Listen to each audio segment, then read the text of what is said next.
Ryan bank presents legacy with MRS শোতে আপনাদের সবাইকে স্বাগত। আয়োজনে প্রথম আলো.com। আমি আপনাদের সাথে আছি মোহাম্মদ রিদওয়ানুল হক, নোন অ্যাজ এমআরএইচ। আমাদের আজকের এপিসোডের প্রতিপাদ্য শিল্প, মুক্তিযুদ্ধ এবং মানবতাবাদী জীবনবোধ নিয়েই তৈরি হয় লেগাসি। আজকের এপিসোডে আমরা এমন একজন ব্যক্তিত্বকে আমাদের মাঝে পেয়েছি। উনি নিজে একজন আলোকিত মানুষ। তার শিল্পযাত্রা দিয়ে উনি তার পরিবেশকে করেছেন আরও আলোকিত, যিনি তার শিল্পকে সমাজের আয়নায় রূপান্তরিত করেছেন। মুক্তিযুদ্ধের শরণার্থী শিবির থেকে শুরু করে বিশ্বমঞ্চ কাঁপিয়ে বেরিয়েছেন তার শিল্প দিয়ে। তিনি একজন বংশীবাদকও নয়, উনি একজন জাদুকরও নয়, উনি আমার কাছে একজন মানবতাবাদী ব্যক্তিত্ব। আজকে তার কাছে আমরা বাঁশির সুর শুনতে চাইব না, দেখতে চাইব না জাদু, শুনবো তার শিল্পবোধের গল্প। আমাদের আজকের অতিথি একজন জুয়েলার্স। স্বাগত আমার সাথে। খুব সুন্দর করে আপনি বললেন, অসংখ্য ধন্যবাদ। জীবনের প্রথম যে ম্যাজিকটা আপনি দেখিয়েছিলেন মুক্তিযুদ্ধের শরণার্থী শিবিরে, সেটি কি অনেক বেশি ম্যাজিক্যাল ছিল না? More than magic. শরণার্থী শিবির যদি প্রসঙ্গ আসে, কিন্তু জীবনে যে প্রথম ম্যাজিক দেখিয়েছি সেটা কিন্তু একদম শৈশবে, স্কুল জীবনে, কলেজ জীবনে, ইউনিভার্সিটি লাইফে। তো সেগুলো ছিল। এবং আমার যখন ৭১ মুক্তিযুদ্ধ শুরু হলো, আমি কিন্তু আর পরীক্ষার জন্য একটুও দেরি করিনি, আমি সরাসরি চলে গেছি। এবং আমরা বোধহয় সবার চাইতে আগে পাক বাহিনীকে প্রথম প্রতিহত করেছি, কনফ্রন্ট করেছেন। Yes, right. পেয়ারাবাগের নাম শুনেছেন? পেয়ারাবাগের নাম শুনেছেন? হ্যাঁ, ওইখানে। কারেক্ট। এই যে সাহস করে এই যে আপনার শিল্পকে আপনার অস্ত্রতে পরিণত করলেন, মুক্তিযুদ্ধ শিবিরে গেলেন, শরণার্থীদেরকে আপনি মোবিলাইজ করলেন, ইনস্টিগেট করলেন, এই আত্মবিশ্বাস কোথা থেকে এলো? এটা আত্মবিশ্বাস না, আমি অসম্মান সহ্য করতে পারি না। ওরা আমাদেরকে নানানভাবে অসম্মানিত করে আসছিল। যখন থেকে আমার জ্ঞান হয়েছে তখন থেকে আমরা দেখছি যে ওরা নানানভাবে আমাদেরকে অসম্মানিত করে আসছিল। আমরা তার প্রতিবাদ গানে গানে, পেন্টিংয়ে, আমি কিন্তু ছবিও আঁকতাম, হ্যাঁ, পোস্টার তৈরি করতাম, কবিতা লিখতাম। কবি সুকান্ত এবং কবি নজরুল দ্বারা আমি সাংঘাতিকভাবে ইনফ্লুয়েসড হয়েছিলাম। তো এইভাবে করে করতে করতে শেষ পর্যন্ত আমরা মুক্তিযুদ্ধে নেমে গেলাম। অ্যাপারেন্টলি অনেকে আপনাকে দূর থেকে ম্যাজিশিয়ান বলে, কেউ কেউ বলে মিউজিশিয়ান। আমার কাছে আপনি একজন philosopher. Everybody is philosopher, but খুব কম লোকই সেটা প্র্যাকটিস করতে পারে। এই যে জাদুর যে মোহনীয়তা এবং যে বাস্তবতার যে রূঢ় চিত্র, তার মাঝখানে যে কঠিন বাস্তব রাস্তাটা, সেটা আপনি অনেকখানি দেখে এসছেন। সেটাকে কিভাবে আপনি আপনার জীবনযাত্রায় সংমিশ্রণ ঘটিয়েছেন? দেখুন, বাস্তবতাকে আমরা বলি কঠিন বাস্তবতা, কঠিন বাস্তবতা। আর স্বপ্ন তো আমরা আকাশ সমান ভাবতে পারি, একদম রংধনুর মতো ৭ রং। অ্যাবসলিউটলি। এই দুটাকে যদি কেউ আয়ত্ত করতে না পারে, তার জীবনটা কিন্তু শেষ হয়ে যাবে। মানে সে বেঁচে থাকবে কিন্তু মরার মতো হয়ে বেঁচে থাকবে। সেই জন্যে আত্মনিয়ন্ত্রণ ক্ষমতা দরকার। যেমন আপনি কোনোভাবেই আমাকে দুঃখী বানাতে পারবেন না। ওকে। কারো ক্ষমতা নেই যে আমাকে দুঃখী বানায়। হ্যাঁ, আমাকে তার প্রতি সে আমাকে খেপাতে খেপাতে খেপাতে খেপাতে এমন জায়গায় নিয়ে যাবে, then after a point, then you are a different person. I'll fight back. Okay. I'll fight back like to anything. the end. Like to anything. The end. Like anything. আপনি জানেন ৭১ আমাদের হাতে ৩৩ রাইফেল, আর ওদের কাছে মেশিন গান, গান boat আর কি না সব কিছু আছে। ওরা কাঠের লঞ্চে উঠতো এবং বাড়িঘর পুড়তো, মানুষ মারতো, জিনিসপত্র লুটপাট করে নিয়ে চলে যেত। সো আপনি যে কোনো স্টেজ করবার আগে আপনি যে প্রস্তুতিটি নেন, এটি কি শুধুমাত্র আপনার পারফরমেন্সটাকে পারফেক্ট করবার জন্যই, নাকি আপনি বিশ্বাস করেন প্রস্তুতি একটি যে কোনো শিল্পকে পূর্ণতায় পৌঁছে দিতে সাহায্য করে? ও প্রস্তুতি ছাড়া কোনো কাজই সুন্দরভাবে করা যাবে না। নিঃসন্দেহে। আপনি দেখেন একজন ভায়োলিনিস্ট, একজন বাঁশিবাদক, জি, আমি ফু দিলে যে সুরটা বার হবে, হরিপ্রসাদ চৌরাসিয়া ফু দিলে বাঁশিতে যে সুরটা বার হবে, আপনি বলেন তো কত বছরের সাধনা। ওই ফিঙ্গারিং, ওই ব্লোয়িং, আমরা একটা ছিদ্রকে চারটা নোট বার করতে পারি একটা ছিদ্র দিয়ে আঙুলের দম ঘুরিয়ে, এবং একটা বাঁশি দিয়ে সব রাগ বাজাতে পারি। এটা কি এমনি হয় নাকি? একদিন হবে না, না, it take decades. True, even more than that. Yes. Okay, so আমি যদি একটু গভীরতর প্রশ্নের দিকে যাওয়া শুরু করি, আপনি ইলিউশন এবং বাঁশি দুটো ডিফারেন্ট স্ট্রিমকে আপনি আয়ত্তে আনার চেষ্টা করেছেন, যদিও আমি জানি আপনি এখনও বলেন আপনি এখনও শিখছেন আপনি, ট্রু। কিন্তু আপনার পারফরমেন্সের মাঝে একটা কঠিন নীরবতা এবং একটা সাইলেন্স আমরা লক্ষ্য করি, যেটার মাঝে অনেক বেশি উদ্যম নেই, কিন্তু ভীষণ রকম একটি প্রাণ শক্তি আছে। এই ব্যালেন্সটাকে আপনি কিভাবে আপনি শিল্পে অ্যাকোমোডেট করলেন? আসলে সাইলেন্সটাও কিন্তু কিছু বলা, জানেন, আমরা যখন একটা পেইন্টিংয়ে কোন শব্দ করে, no, silent but speaks so much. Yes. Even abstract painting speaks more. তাই না? ট্রু। প্যান্টোমাইম কোনো কথা নেই, কিন্তু কত কথা বলে যায়। ট্রু। অতএব silence is a very strong language. Silence is a very strong language. Yes, strong, very strong language. আপনি দেখবেন যদি কেউ খুব ক্ষেপে যায়, আপনি নীরব, আপনি সে বুঝে যাবো, ওরে বাপরে বাপ, কার সামনে পড়েছি, সে কিন্তু ডাউন হয়ে যাবে আপনার নীরবতার কাছে। অর্থাৎ নীরবতা অনেক কিছু বলা। যে কোনো কাজ, যে কোনো শিল্প, সেটা জোরে চিৎকার করে গান গাওয়া হোক অথবা সাইলেন্ট হোক, কিছু না কিছু বলেই। ইভেন মানুষ যে ধ্যান করে না, মেডিটেশন করে, very strong communication. Yes, very strong communication method. Exactly. Okay, শিল্প সেটা যে ফর্মে হোক না কেন, গান, নাচ, আবৃত্তি, হোয়াট এভার, গুরুমুখী বিদ্যা খুব বড় একটা মিসিং ফ্যাক্টর আমাদের জন্য এই যুগে। এখন ডিজিটাল প্ল্যাটফর্মকে আমরা হয়তো অ্যাপ্রিসিয়েট করছি, কিন্তু একজন গুরুর সাথে থাকলে যে শিক্ষাটা হয়, তার সাথে যেটা তৈরি হয় জীবনবোধ, সেটাকে আমরা খুব বেশি মিস করছি না এই সময়ে এসে? আপনার কি মনে হচ্ছে এই ডিজিটাল প্ল্যাটফর্মের এরাতে এসে? না, আমি মনে করি যে গুরুমুখী বিদ্যা সেই পর্যন্ত একেবারেই অপরিহার্য ছিল, সেই পর্যন্ত, যে পর্যন্ত এটা বইয়ে আসতে শুরু হয়নি। আচ্ছা, রিটেন ফর্মে। হ্যাঁ, আমাদের পান্নালাল ঘোষ যখন বাঁশি বাজাতেন, তখন উনি এবং সত্য সেন দুই বন্ধু ছিলেন, বরিশালের লোক, তো আমি একদম পারিবারিকভাবে তাদেরকে জানি। ওনারা লুকিয়ে খেয়াল গায়ক ছিলেন আমাদের ওখানে একজন। বরিশালে তো আপনি জানেন, অশ্বিনী কুমার দত্ত, ব্রজমোহন দত্ত, বিএম কলেজ নাম, খুব কালচারালি ছিল। তো ওরকম একজন বড় খেয়াল গায়ক ছিলেন। উনি শেখাবেন না, উনি শেখাতেন না।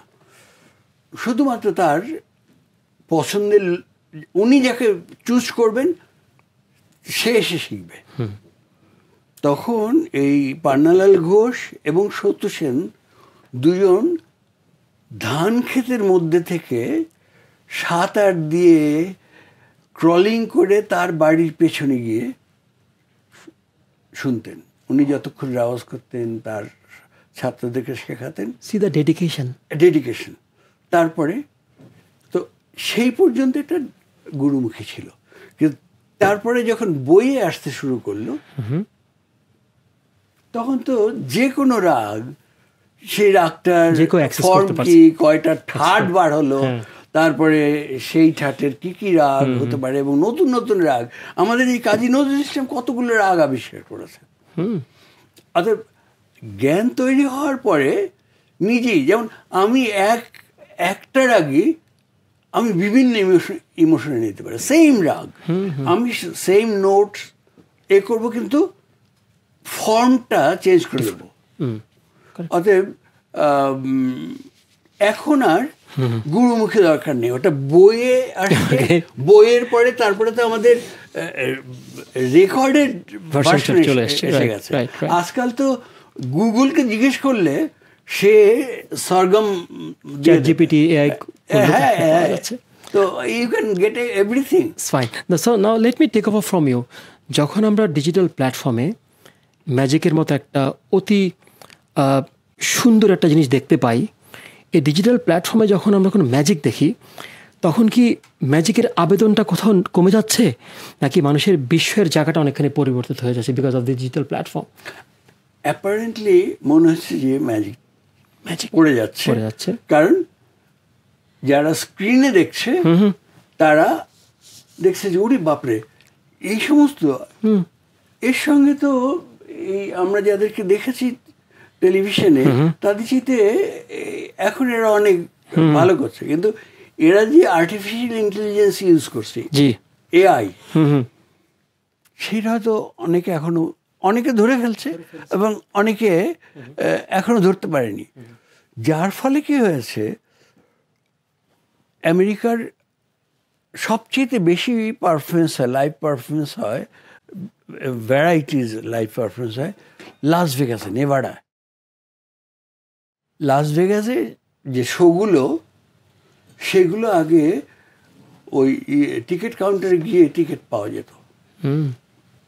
এখন আপনি ওইখানে পৌঁছার 7-8 দিন আগে যদি আপনি প্রি বুকিং না করেন, আপনি পাবেন না, কারণ সমস্ত শো একদম হাউসফুল, ঠাসা, একটা সিটও বাকি পাবেন না। আপনি ওই কাউন্টারে গিয়ে টিকিট পাবেনই না, কারণ হচ্ছে কি, তারা এবার যাচ্ছে চ্যালেঞ্জ করতে।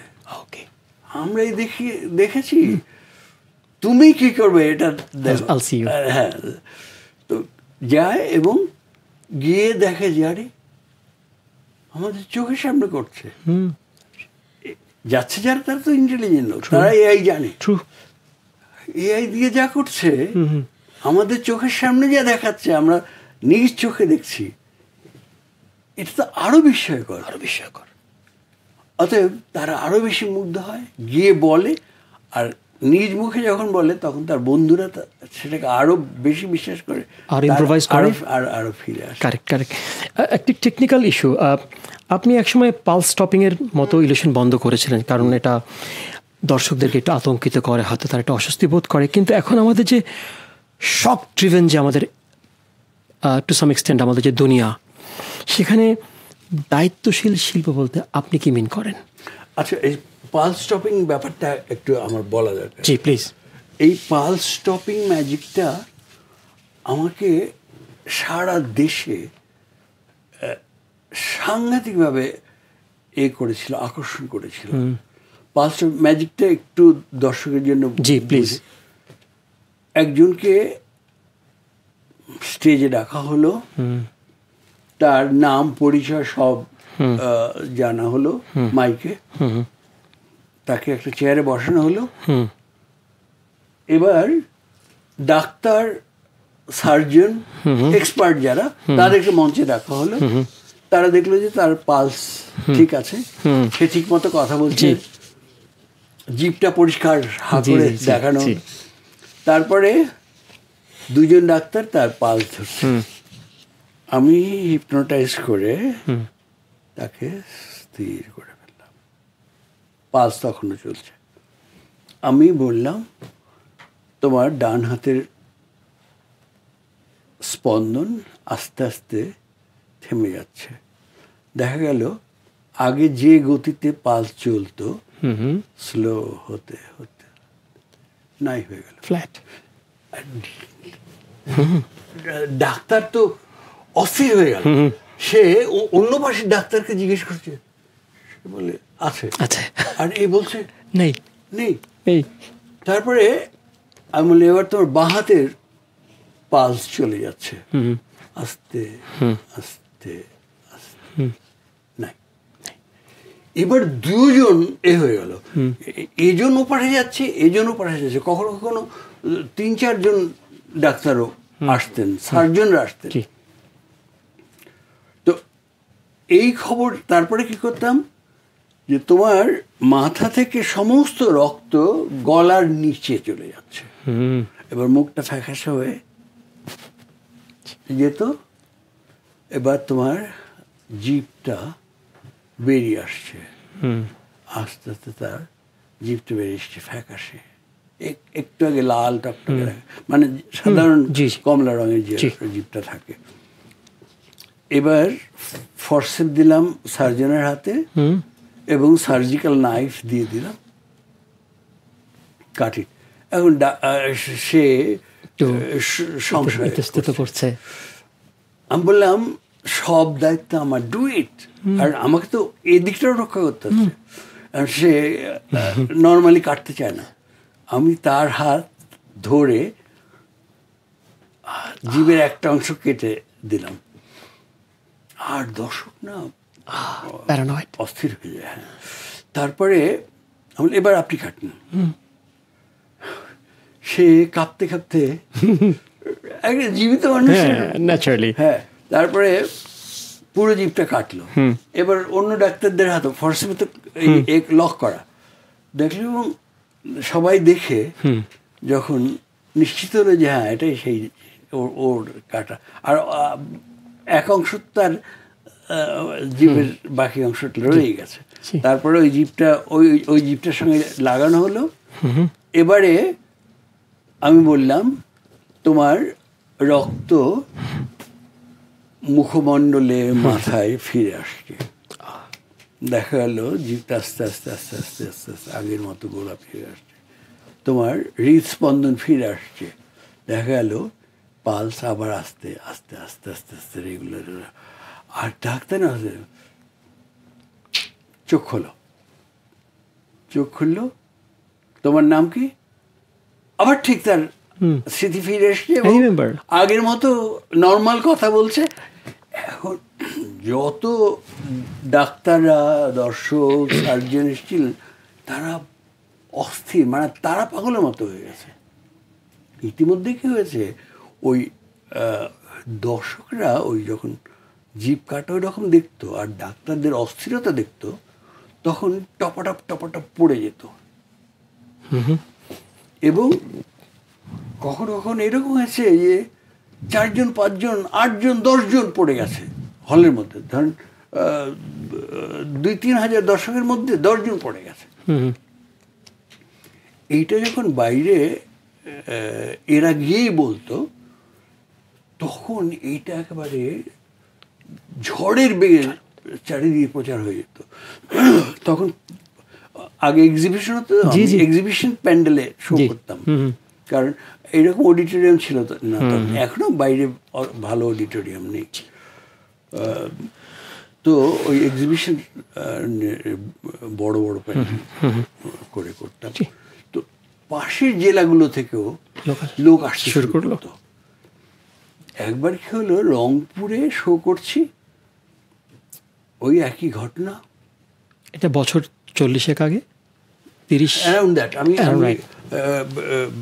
ডেটগুলো বলতে পারবো না, কারণ কোভিডে আমার মেমোরিটার কিছু হয়েছে। ঠিক আছে, ফাইন, অনেক জানি, কিন্তু সেই ডেটগুলো আমি অ্যারাউন্ড 40 ইয়ার্স।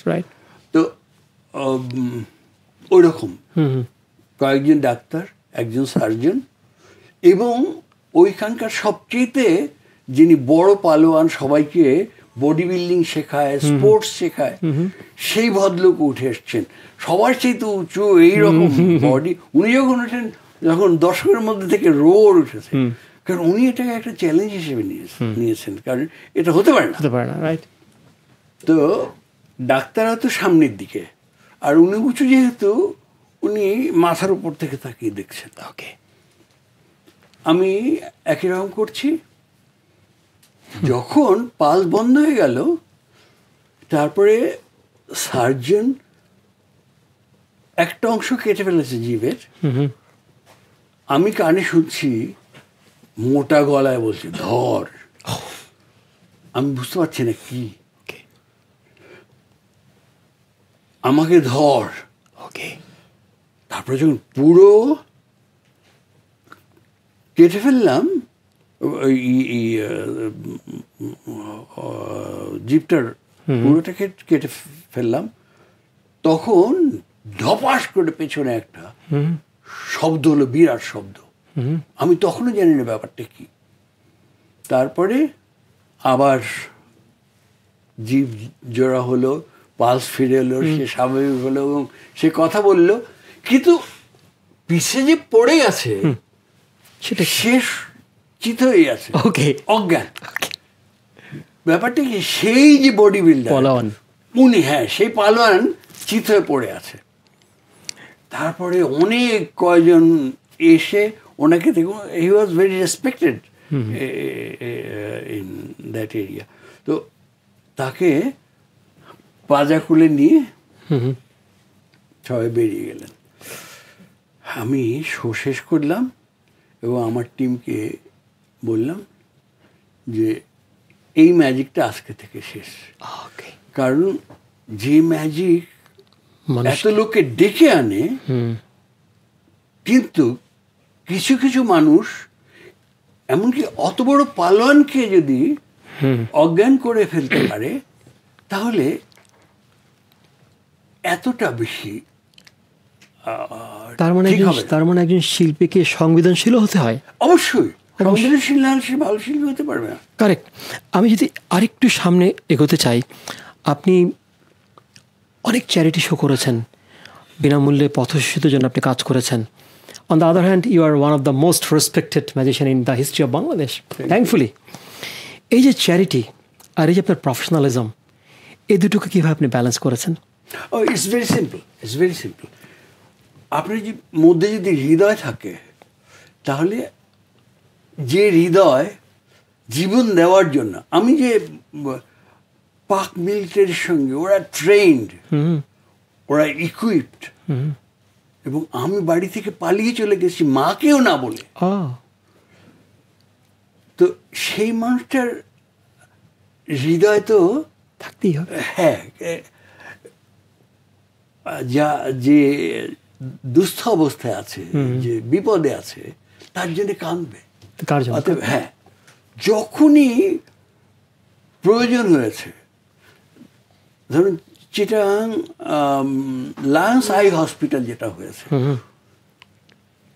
ওটার বিল্ডিং তৈরি করার জন্যে যে টাকা লাগবে সেই টাকা আর একতলা পর্যন্ত উঠেছে, আর উঠছে না।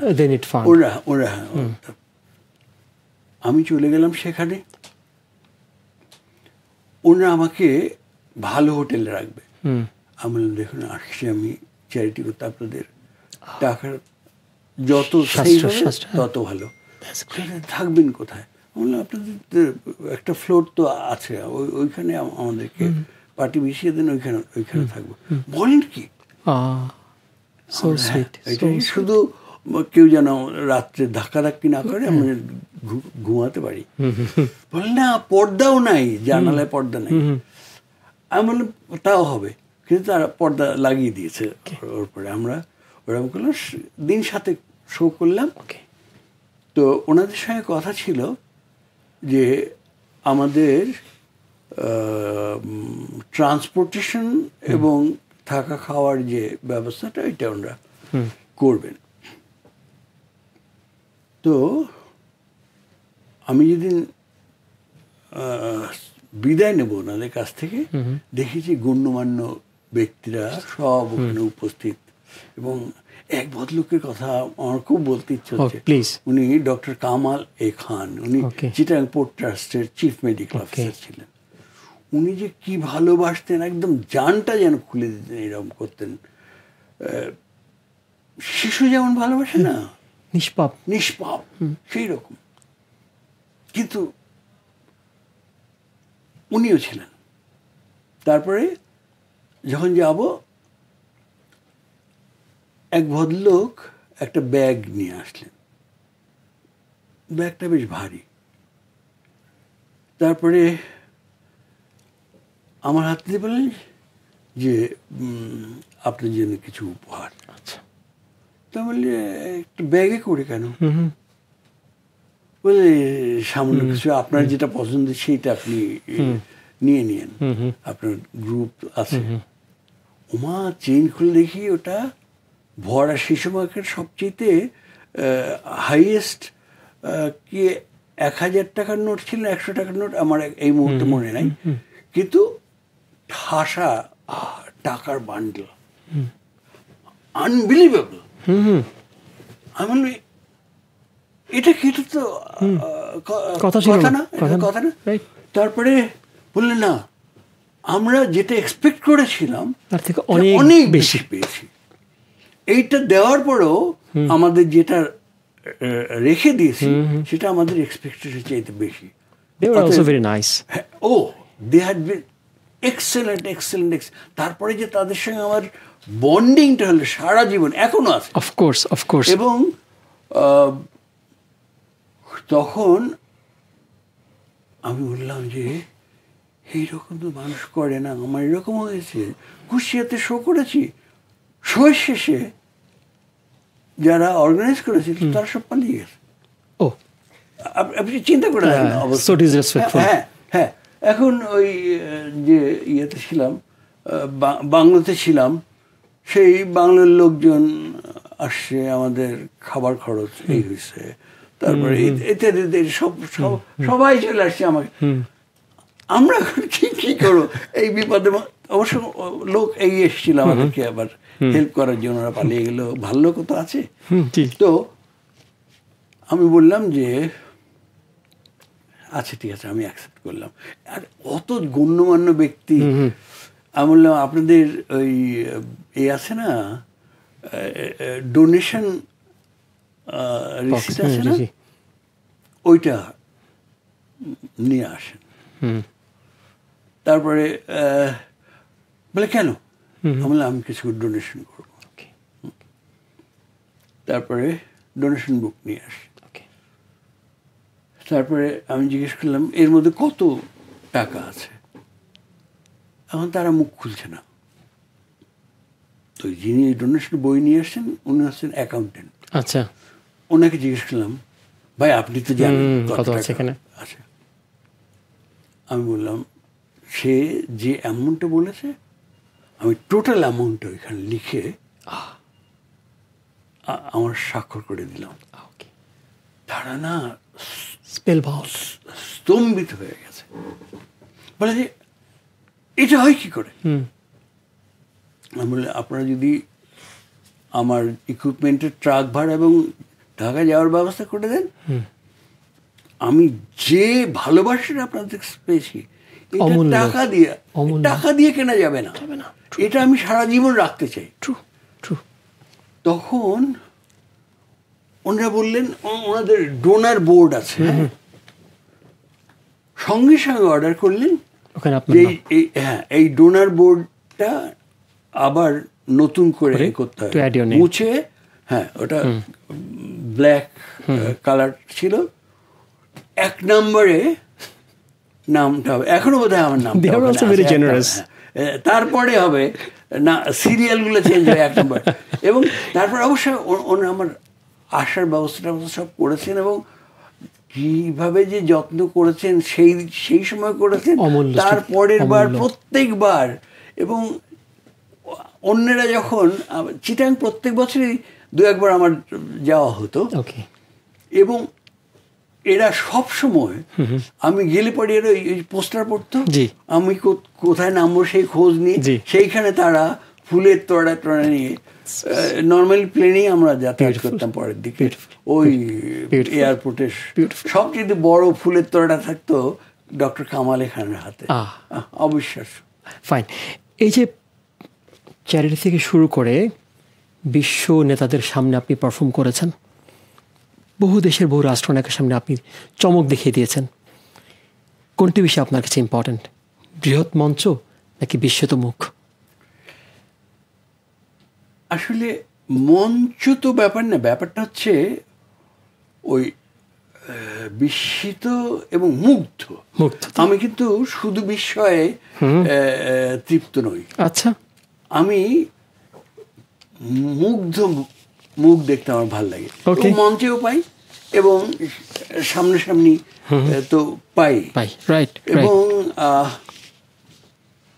আমি এমন সমস্ত বড় বড় মানুষকে পাগলের মতো মুগ্ধ রেখেছি যে সেগুলো আমি কখনো ভুলবো না। বস্টনের MIT, Massachusetts institute of technology, মানে সারা পৃথিবীর শ্রেষ্ঠ ইউনিভার্সিটি একটা, MIT। হ্যাঁ, তো ওইখানে শোয়ার সময় দেখলাম যে তারা একদম লিটারেলি পাগলের মতো রেসপন্স করছে। প্রথম হাততালি, হাত ফাটিয়ে, তারপরে চিৎকার। সামনে একজন ভদ্রলোক, লম্বা দাড়ি, হোসিনের মতো, সেই ভদ্রলোক নিচের ঠোঁট টেনে জোরে, সেই মানে প্রথম চিৎকারে তার হচ্ছিল না। এক পর্যায়ে আমি তো শোয়ের স্ট্রেংথ ক্রমে আমি বাড়ে, একদম এভারেস্টে উঠে then I close the show. উনি এক পর্যায়ে ওনার সিটের ওপরে উঠে দাঁড়িয়ে এই করলেন। এবং উনি বয়স্ক লোক, সাদা দাড়ি। তো আমি এত মুগ্ধ হয়ে গেলাম যে আমি ডিসাইড করলাম যে আমি ওই পর্দা পড়ার আগেই আমি সামনে যে সিঁড়ি থেকে আমরা ওঠানামা করি, আমি তো গ্রিন রুমে যাওয়ার সিঁড়ি থেকে যাতায়াত করি, আর দর্শক ওঠা নামার জন্য সামনে সিঁড়ি, আমি দৌড়ে নেমে গিয়ে ওই ভদ্রলোকের পা ছুঁয়ে আমি সালাম করবো। হ্যাঁ, না আমি ওইদিকে এগিয়েছি, আমি সিঁড়িতে পা দেওয়ার আগে উনি উঠে এসছেন মঞ্চে, উঠে আমাকে জড়িয়ে ধরেছেন। কিসে আমি ওনার পায়ে হাত দেবো, উনি নিচু হতেও দিলেন না, আমাকে জড়িয়ে ধরেছেন। তারপরে দেখি যে লোকজন ওইখানে আশেপাশে সবাই তো শো দেখে একদম বিমোহিত। তারপরে আশেপাশের লোকজন বললেন উনি 2টা নোবেল, মানে আলটিমেট, মানে পৃথিবীর মাত্র কয়েকজন লোক দুবার নোবেল প্রাইজ পেয়েছেন। He was one of those. And he was appreciating this way? হ্যাঁ হ্যাঁ, কয়জন, বোধহয় 7-8 জন, মানে হিস্ট্রি, হোল নোবেল প্রাইজের হিস্ট্রিতে 7 থেকে 8 জন লোক ডাবল নোবেল প্রাইজ পেয়েছে। And he was one of them. He is one of them. Wow. আমরা প্রায় শেষের দিকে। আমি ব্যক্তিগতভাবে অন্য সবার মতো আপনাকে নিয়ে গর্ব করি। Thank you. কিন্তু একটু কথা যদি দুঃখবোধ কাজ করে আমার, আরেকজন জুয়েল কবে পাবো? এটি নির্ভর করে আমার মতো ডেসপারেট হয়ে যে আসবে, সে সেই সময় আমার চেয়ে তো বেটার করবে। এবং আমার জুয়েলাইজ তো আপনি বলছেন ম্যাজিকের ক্ষেত্রে, আমি শুধু ম্যাজিকের ক্ষেত্রে বলবো না, সব ক্ষেত্রেই ওই রকম। তার নাম হয়তো জুয়েলাইজ না হবে না, হ্যাঁ, সে গানের ক্ষেত্রে হতে পারে, সে মিউজিকের ক্ষেত্রে হতে পারে, সে বিজ্ঞানের ক্ষেত্রে হতে পারে, হ্যাঁ, কবিতার ক্ষেত্রে হতে পারে। 3টা জিনিস আপনি আমাকে বলেন আপনার অভিজ্ঞতা থেকে, যে 3টা জিনিস আমাদেরকে সফলতা দেয়, সাফল্য না। কোন 3টা ফিচার বলবেন আপনি? সিম্পল, মানুষ তার আশার সমান সুন্দর, বিশ্বাসের সমান বড় এবং কাজের সমান সফল। বিউটিফুল। কাজ ছাড়া একটা জীবন ঘাসও নড়ে না, এবং কাজই মুক্তি। কাজই মুক্তি। আর যদি আশা না করে, অর্থাৎ গোল যদি স্থির না করে, স্বপ্ন যদি বড় না হয়, সুন্দর না হয়, তাহলে সে গ্রো, হ্যাঁ, কি করে সে কাজ করবে? ওই আশা যদি বড় হয় এবং আশা যদি এত তীব্র হয়, সেটা আত্মবিশ্বাসে পরিণত হয়ে যায় within few years. Beautiful, beautiful. এবং কয়েক বছর কাজ করলে পরে ওই বিশাল আশা এবং আত্মবিশ্বাস তাকে ময়ূরে পরিণত করে, পরিণত করে নিঃসন্দেহে। এই আশা নিয়ে আপনার সামনে ডায়েরিটি পৌঁছে দিচ্ছি। একটু যদি আমাদের ইভেন্ট নিয়ে আজকে আমাদের শুনে কোনো রিমার্কস করতে চান, thank you. Will be thankful to you, please, it's for you. Thank you so much.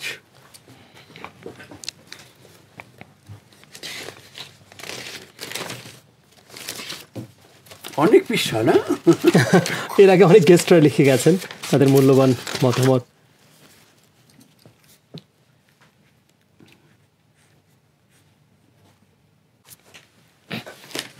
আপনাকে অনেক অনেক ধন্যবাদ আমাকে অমূল্য সময় দেওয়া। Thank you, Thank you. Thank you, thank you.